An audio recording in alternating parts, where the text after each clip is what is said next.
लगे हुए हैं, वो देखो अंदर घुस गए। आएगा तू कट्टी चड्डी पहनकर आते हुए। हाँ नहीं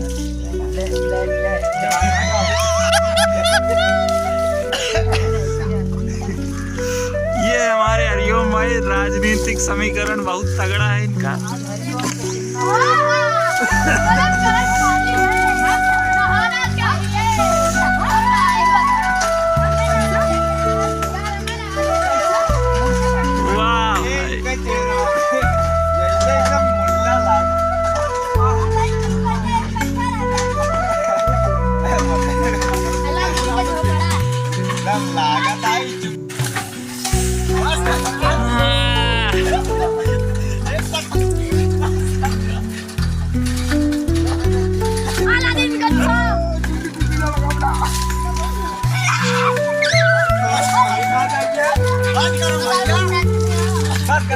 आज कौन सी कलर की चड्डी पहने हो?